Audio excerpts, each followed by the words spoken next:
Olá pessoal, sejam bem-vindos para mais uma aula de filosofia aqui no projeto Conecte Enem, parceria fantástica da RPTV, Rede Potiguar Televisão, com a Nona Direct, ok?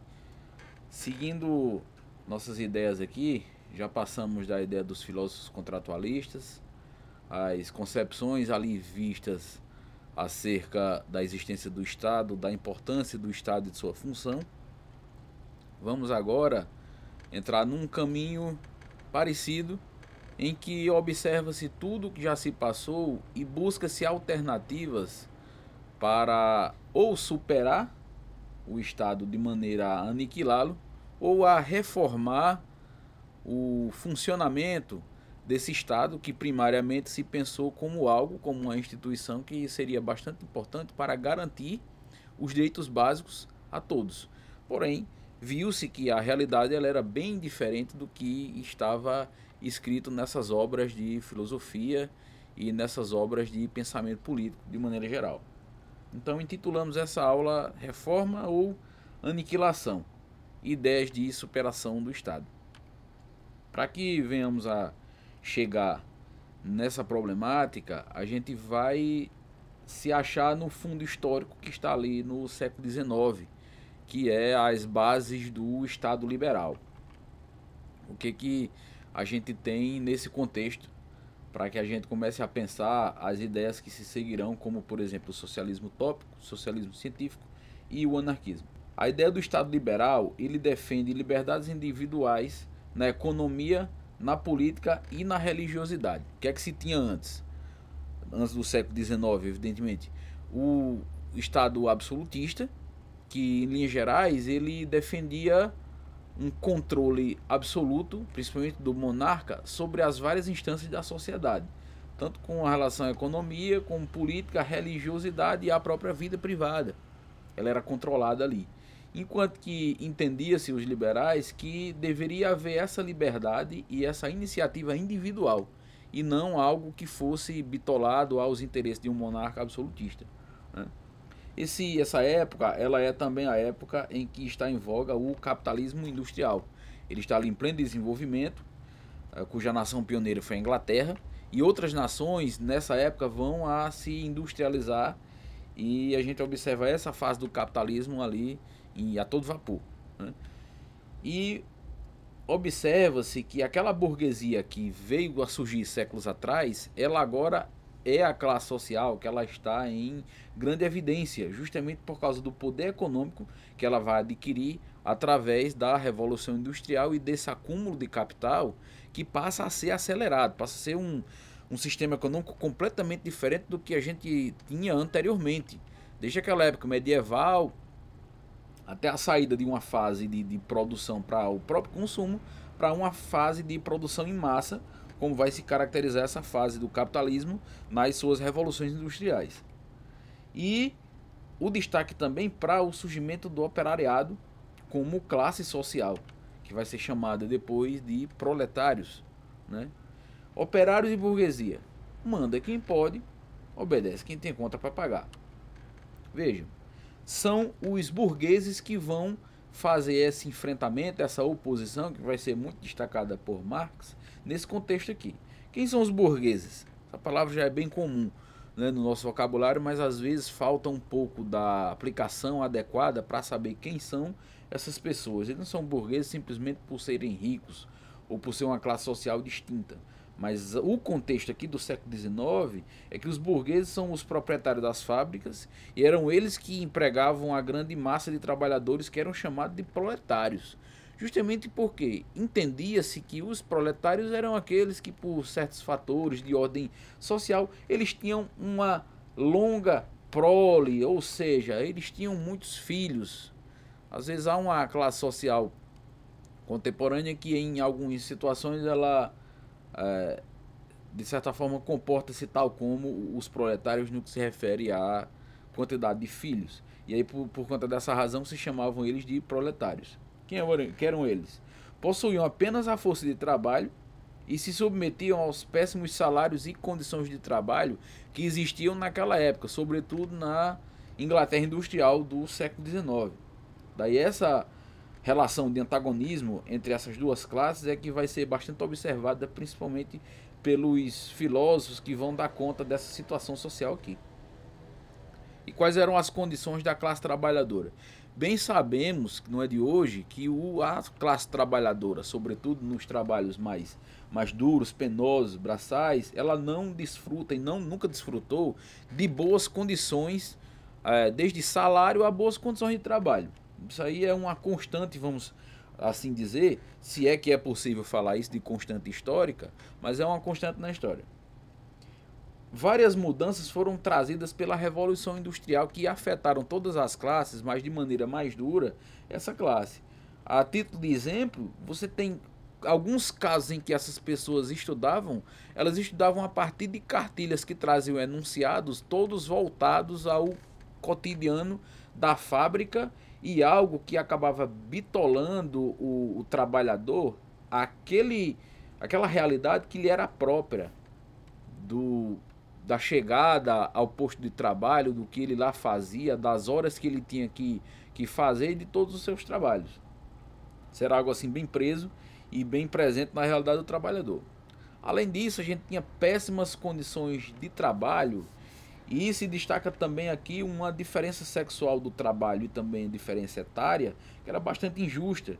Por exemplo, mulheres que naquele contexto recebiam menos da metade do que o que recebia um homem pelo mesmo trabalho, e crianças que eram empregadas também recebendo menos, e por se encontrarem em uma condição que muitas vezes era mais manobrável pelo trabalhador, por aquele capataz daquela fábrica, daquela indústria que havia ali. Além do que eram extensas as jornadas de trabalho, passando de 12, 13, 14 horas diárias no trabalho de um trabalhador inglês e de outras nações naquela época industrial. A urbanização era precária, e aí você imagina a ideia de centro e de periferia nesse contexto aqui, ela é bem evidente, onde periferia era exatamente aquele local afastado do centro onde morava a classe trabalhadora sem as mínimas condições de higiene, uma vez que não se empregava o investimento necessário para as condições básicas dessa população. Além do que não havia a legislação trabalhista, justamente porque seguia-se uma lógica de mercado de acordo com a ideia de oferta e demanda. Então, se há uma pequena oferta de vagas de trabalho para uma grande demanda de trabalhadores que buscam essas vagas, evidentemente o mercado estava a favor do proprietário, do burguês.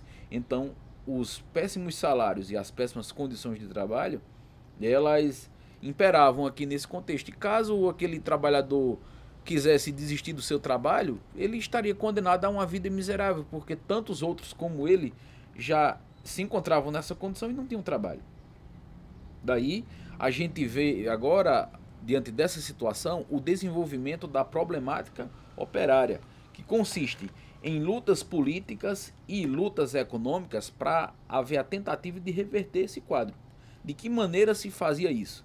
Desde greves e manifestações, que funcionavam como pressão aos patrões e aos governos, patrões para lhe darem melhores condições de trabalho e governos para mudarem ou criarem legislação que fosse de acordo a trazer pelo menos as condições básicas para essas pessoas. Um desses movimentos, como por exemplo, foi o movimento ludita, ali na Inglaterra, que era uma manifestação autônoma de trabalhadores que, muitas vezes de maneira violenta, ela procurava mostrar para a sociedade que os trabalhadores precisavam desses direitos e precisavam de uma modificação dessas condições de trabalho que eram absolutamente degradantes, né?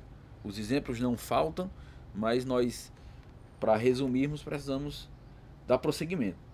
Assim, tudo isso redunda, depois do ponto de vista intelectual, na elaboração de teorias políticas que vão olhar a situação com as lentes dos operários e não com as lentes dessa classe burguesa que era a dona dos meios de produção. A primeira ideia, que ela vai ser depois criticada pelos socialistas da linha de Marx, vai ser chamada por eles inclusive de socialismo utópico. Qual que é a ideia do socialismo utópico? A gente vai ver aqui a partir de alguns pensadores, como um deles é o Saint-Simon, para o qual uma sociedade deveria ser composta por uma maioria de produtores capazes de gerar riqueza. Ou seja, para ele era, sobretudo do ponto de vista da produção e da economia, importante que houvesse uma quantidade de gente que fizesse a roda andar, a roda girar. Ou seja, a economia devia acontecer de maneira eficiente no que se referia à produção. Então deveria haver produtores aqui capazes de fazer essa produção para nela, naquelas engrenagens do capitalismo, acontecesse a geração de riqueza e, consequentemente, a construção e produção de renda para várias classes aqui existentes nessa sociedade. Para ele, as empresas capitalistas poderiam existir desde que assumissem várias responsabilidades sociais para com a classe trabalhadora. Em síntese, uma transformação da sociedade de forma pacífica, sem a necessidade da luta armada, que seria promovida pela luta de classes e pela revolução proletária. Daqui a gente vê os principais pensadores nessa linha do socialismo utópico.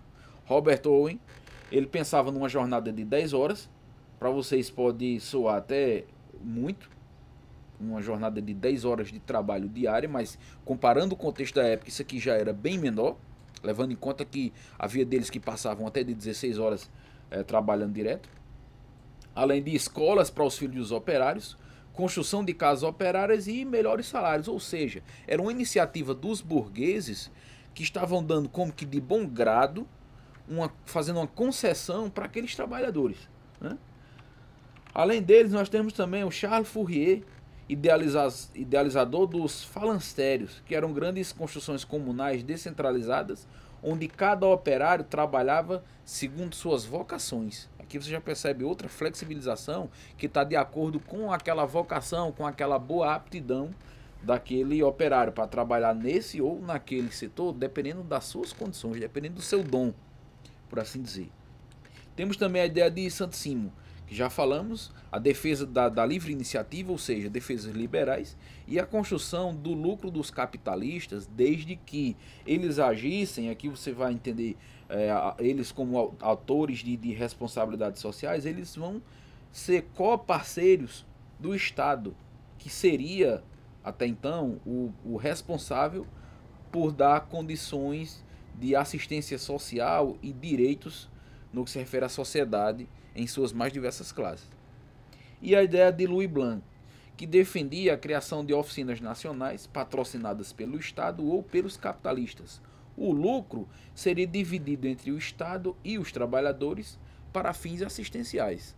Mas algo que a gente observa e vai ser comum nesses quatro pensadores aqui, que são burgueses e olham para essa logística aqui toda com o olhar do burguês, do industrial, ele não deixa espaço para a autonomia e o protagonismo dos trabalhadores. Isso aqui é como que um presente que está se dando como pessoas boas para melhorar ou diminuir aquelas desigualdades sociais existentes naquela sociedade. Não há um espaço, nesse sentido aqui, para algo que seja pensado e seja executado diretamente pela classe trabalhadora. Por isso que essa linha foi chamada de socialismo utópico.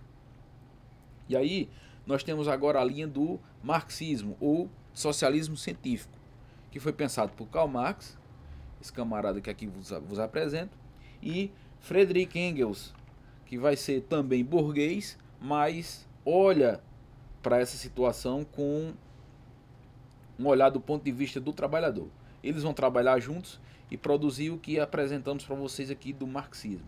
Essa ideia vai se basear e ser reformulada de certa forma em um pensador chamado George W.F. Hegel, segundo a qual, no mundo das ideias, lembra-se que Hegel ele pensava no mundo das ideias, havia uma constante meio que cíclica, que didaticamente chamamos assim, que foi chamada de dialética hegeliana. Ela consistia, no que se refere às ideias, a uma ideia inicial que era chamada de tese. Essa ideia, ela teria outra ideia que a contradiria, e elas entrariam em choque. Essa segunda ideia que contradiz a tese, para Hegel, era a síntese, era a antítese. E do choque dessas duas ideias, de tese e antítese, você tinha o surgimento de uma nova ideia, que por sua vez é uma síntese. Ela gerando uma nova tese, por sua vez surgiria outra ideia que a contradiria, e seria uma outra antítese, e assim a coisa seguiria-se no mundo das ideias, no que se refere a um movimento como que cíclico, né? Só que ele não se repete exatamente, ele aparenta se repetir como se fosse a cada uma das voltas de uma espiral. E o marxismo, ele pega essa ideia de Hegel, das ideias, e vai aplicar no mundo material, com um conjunto de várias outras ideias que vai se chamar de materialismo histórico dialético. Daí a gente entender que essa ideia de tese, antítese, síntese, a gente vai entender em Marx isso como a história da luta de classe, onde você observa sempre uma constante, em que em toda a história da humanidade você tinha um conflito de classes, seja de uma maneira na época da acumulação primitiva do capital ou dos bens de produção ali na pré-história, depois uma fase em que existe uma classe dominante patrícia que domina os plebeus na antiguidade, assim por assim dizer. Depois a gente tem na história europeia uma Idade Média em que uma elite nobre ela passa a dominar uma camada camponesa. E depois, nessa parte do século XIX, que é onde que fica bem evidente, você tem burgueses dominando proletários. E por que, afinal, essa luta de classe? Marx observa que há a existência de um Estado opressor durante todo esse tempo. Esse Estado era o instrumento de manutenção de privilégios de uma classe em especial. Por mais que ele tenha sido criado com a ideia de tem que ter alguma instituição para defender o direito de todos. Lembra daquela problemática toda lá de Hobbes, de Bossuet, de John Locke? A ideia da existência de um Estado que deveria garantir direitos, sejam eles direitos feitos por um Estado positivo, ou sejam eles direitos naturais, como direito à vida, direito à liberdade. Havia a necessidade da criação de algo que garantisse os direitos dessa população e os direitos de que todos tivessem nessa situação de igualdade. Mas Marx não enxergou dessa maneira, ele enxergou que todos esses anos o Estado ele nada mais era do que um agente que garantia os privilégios de uma classe, enquanto a outra classe o bicho pega. Para aquela classe subalterna, a coisa vai se ficar bem mais difícil, porque o Estado não garante a igualdade de maneira efetiva, como deveria ser. Ela só confirma na lei os privilégios de uma classe que já dominava as outras classes já há muitos anos. E aqui as obras principais de Marx, o Capital, né, e o Manifesto do Partido Comunista, escrito também junto com seu amigo Engels, que, diga-se de passagem, sustentou Marx esse tempo todo, uma vez que Marx precisava de tempo para estudar o seu conteúdo e tinha ali Engels como seu agente financiador, uma vez que ele era filho de um grande industrial naquela época lá. Ok, toda essa problemática aí a gente já percebeu que Marx viu durante todo o tempo. Ele era um economista, ele era também historiador e observou todos esses anos essa luta de classe. E como Marx entendia que o Estado deveria ser superado? Primeiro, havia uma necessidade urgente de que os trabalhadores se conscientizassem dessa condição e se conscientizassem também do seu poder como classe trabalhadora e como classe realmente produtora de riquezas, uma vez que a ideia da produção de riqueza se dava pelo trabalho que era executado por eles. Daí a frase conhecida de Marx: trabalhadores do mundo, univos, né?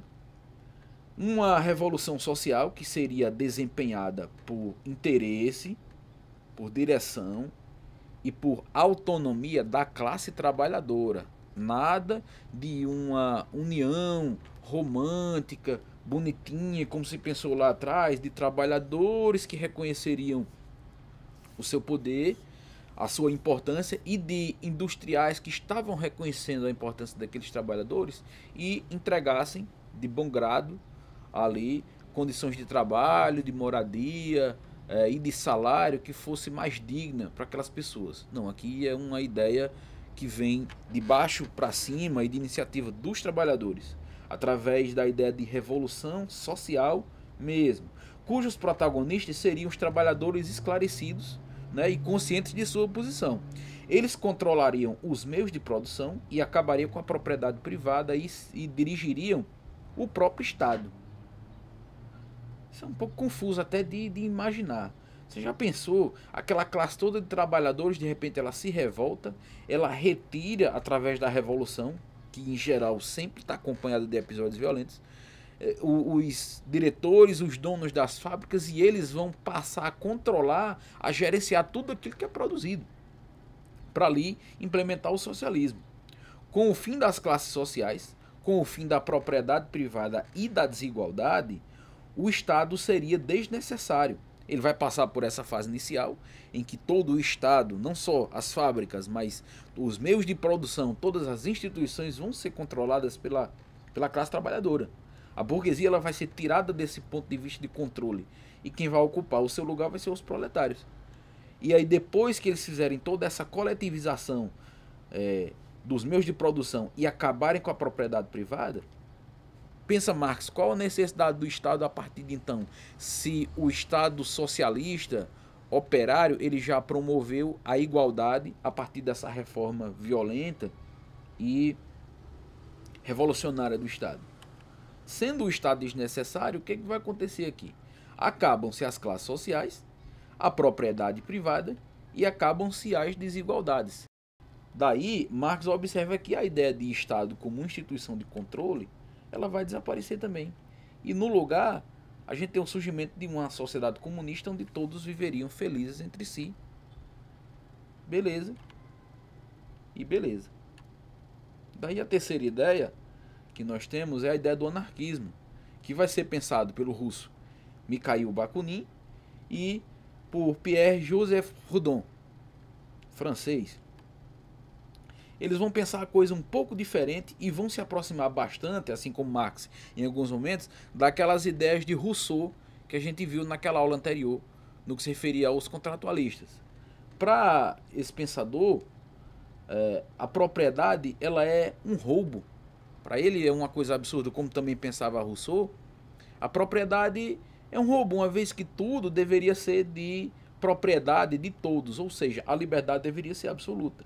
É uma frase também desse pensamento do anarquismo que diz: aquele que puser as mãos sobre mim para me governar é um usurpador, um tirano. Eu o declaro meu inimigo. Então chega a ser uma ideia muito mais extrema do que o socialismo que ele pensa nessa época intermediária entre a época pensada, a época vivida por eles e o comunismo, que seria essa fase intermediária chamada de socialismo.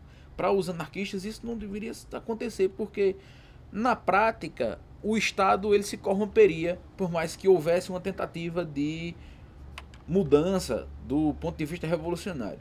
Para eles, o Estado era fonte de desigualdade e injustiça, pois ela ratificava a dominação de uma classe sobre a outra. Então, observando aqui o sistema, entendendo B como burguesia e P como proletariado, a burguesia dominando o proletariado, dominando meios de produção, dominando a economia, dominando política, ela colocava sempre o proletariado nessa situação difícil que tem aqui. E qual que era a ideia do socialismo, que foi esse ponto que a gente viu anteriormente aqui, do socialismo marxista? A burguesia seria tirada dessa posição de controle, o proletariado ocuparia o lugar da burguesia na fábrica, na economia, nos meios de produção e no próprio Estado. Era uma revolução nas mais diversas esferas da vida social. E aí esse proletariado passaria a controlar tudo. Mas para os anarquistas, eles entendem que no momento que o proletariado fizesse isso, tomasse o lugar da burguesia, mas ainda houvesse a existência do Estado, era questão de pouquíssimo tempo em que o proletariado se corrompesse de certa forma, como uma burguesia novamente. E, de novo, o Estado permaneceria como aquela fonte de injustiça e sendo só um mecanismo de confirmar privilégios de uma elite. Quando para ele, a ideia seria aqui, na verdade, da abolição total e generalizada do Estado. De que maneira? Através da desobediência aos mecanismos de controle do Estado. Eu lhe pergunto, sua mãe e seu pai em casa atrasam uma conta. O que acontece? Vai vir a empresa, sei lá, de água, de luz e vai cortar a tua água e tua luz. Que revolução você fez? Nenhuma. Mas se todo mundo, assim como seu pai e sua mãe, resolvesse desobedecer, o Estado parasse de pagar a água, parasse de pagar a luz, parasse de desobedecer a tudo quanto é norma do Estado. Esse Estado não teria base de sustentação, porque a sustentação do Estado é justamente a obediência civil. No momento que a obediência não acontece de maneira total e generalizada, o Estado entraria em colapso, o Estado deixaria de existir. Essa ideia que eu falei de pagamento de impostos é apenas uma das formas de desmontar esse Estado. E aí, o Estado deixando de existir, o que haveria agora? Uma era de verdadeira liberdade para a sociedade. É interessante que o Estado anarquista ele é um pouco mais abrangente e outras instituições que nós entendemos, não só instituições estatais, mas de costumes de sociedade, o anarquismo ele também é contrário. Por exemplo, a ideia de religião, uma vez que as normas religiosas elas impõem um limite para as pessoas, o anarquismo ele vai ver isso com reserva. A ideia de casamento, que vai ser ali um contrato entre duas pessoas, o anarquismo ele também vai ser contrário a esse tipo de situação, bem como outras situações sociais no que se refere a normas, no que se refere a controle, os anarquistas vão ser contrários, porque aquela ideia de você dizer o meu direito termina onde começa o do outro, para os anarquistas isso aí é falso, porque se o seu direito ele tem limite, se a sua liberdade ela tem limite, então não é livre nem você e nem é livre o outro, né? Mas também você não vai dar uma de anarquista aí e querer enrolar tua namorada, que tu tá aí 10 anos namorando com ela e não, porque casamento limita, não sei o que, tu tá enrolando as fialeiras. Também a coisa não é assim, né?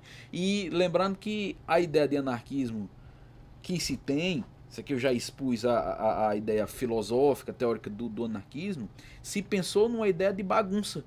A ideia de de negação, e arque, que é do grego de governo, era uma ideia de negação de governo e não de implementação de um caos e desordem.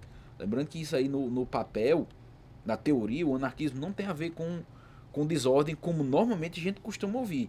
Eu, por exemplo, no meu ensino fundamental, eu costumava tocar um terrorzinho ali quando era pequeno e um dos meus professores pegou no meu braço e disse: Diego, pare, você é um anarquista. E eu ri com aquilo, depois eu fui procurar saber e perguntei em casa. E meu pai me disse que a anarquia era justamente isso, era algo que estava ligado ao caos, né? Mas a gente tem que entender que a base filosófica, teórica e de pensamento aprofundado do anarquismo ela existe. Então não vamos pensar no anarquismo simplesmente com aquele desenhado de maneira tosca, com um círculo no meio, e pensar na ideia de anarquismo apenas como aquela galera, né, aqueles black bloc que saía quebrando tudo, destruindo o banco. Não é necessariamente isso. Havia uma certa ordem no anarquismo, por mais que ela fosse satirizada por algumas situações, numa das quais se diz que os caras se reuniram para organizar como seria o anarquismo.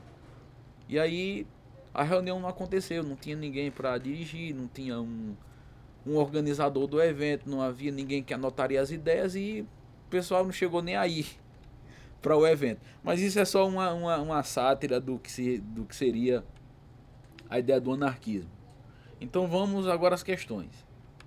Claude de Saint-Simon, pensador francês, é um dos representantes do chamado socialismo utópico, corrente filosófica que criticava os resultados sociais da Revolução Francesa e da Revolução Industrial. Em suas obras, Saint-Simon propunha a formação de uma sociedade em que não haveria ociosos, militares, clero, nobreza, magistrados, nem ocorreria a exploração do homem pelo homem. B. A divisão do trabalho, a concorrência entre as empresas e o livre comércio como meios para se alcançar a harmonia e a justiça social. C. A abolição das regulamentações econômicas e das corporações, possibilitando que a economia funcionasse segundo suas leis naturais. D.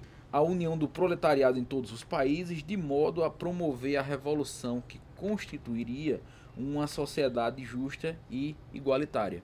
Lembremos que aquela ideia de socialismo utópico, ela era uma concessão dada pela burguesia aos trabalhadores para, de certa forma, atenuar aquela diferença social. Então a gente vai pensar em alternativa aqui como correta a B, que defendia a divisão do trabalho, a concorrência entre as empresas, tem esse viés liberal, e o livre comércio como meios para alcançar a harmonia e a justiça social. Em 1848, foi editada a obra de Karl Marx e Friedrich Engels, em que os autores difundiriam as bases políticas e ideológicas da chamada luta de classes.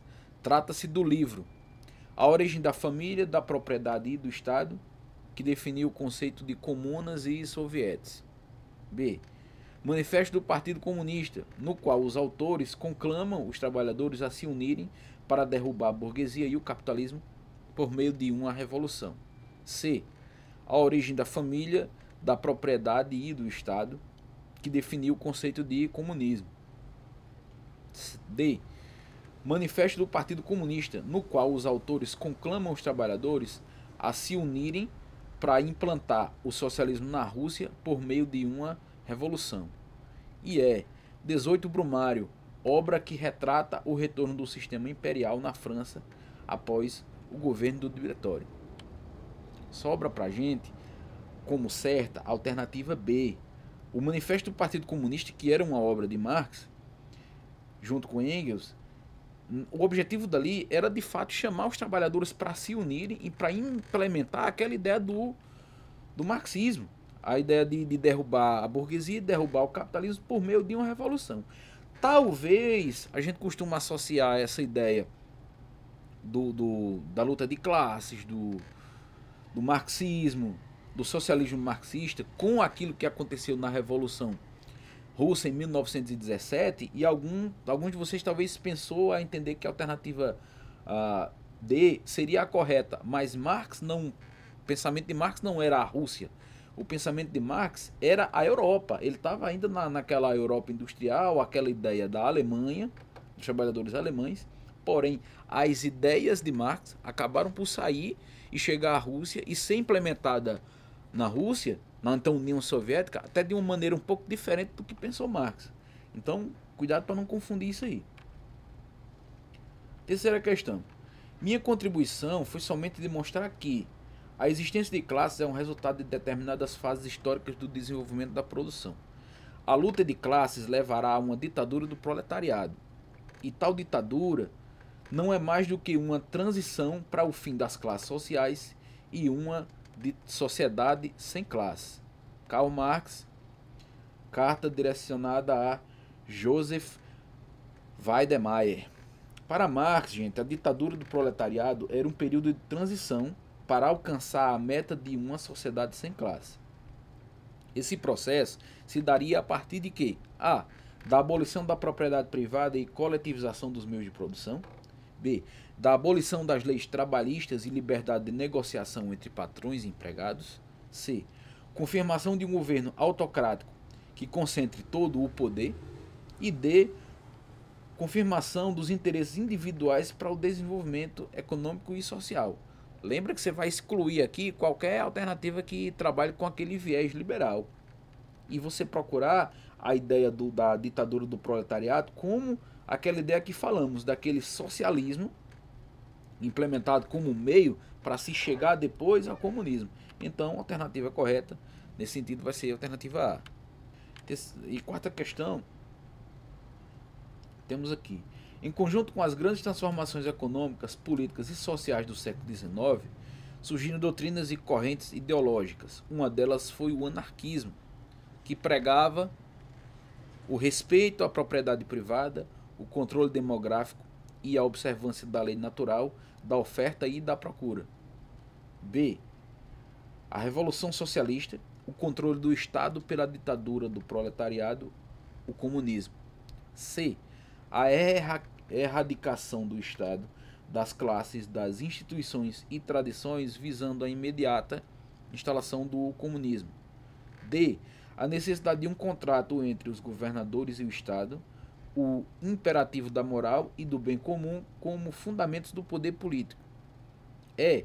A religião como instrumento de reforma e justiça social, além da formação de comunidades coletivistas. Quando você olha para essa questão, lembrando a ideia de anarquismo, lembre também da ausência imediata do Estado. Então, tudo aquilo que falar sobre aqui controle do Estado, importância do Estado, você já vai tirar a letra B. Você vai tirar também a letra A, porque não tem espaço para aquelas ideias liberais, aquela ideia do liberalismo do século XIX, no pensamento do anarquismo. Para ele era a abolição imediata do Estado, em nome de uma liberdade para todos e uma liberdade ilimitada para todos. A religião também está fora, a alternativa é porque a religião para eles limitava muita coisa, uma vez que ela ditava normas e isso não deveria existir como limitação da liberdade das pessoas. Então, uma alternativa interessante e a única que vai sobrar que ser coerente aqui vai ter a alternativa C. A erradicação do Estado, das classes, das instituições e tradições visando a imediata instalação do comunismo. Essa era a aula de hoje. Espero encontrar vocês aí na próxima aula, ok? Tchau, tchau.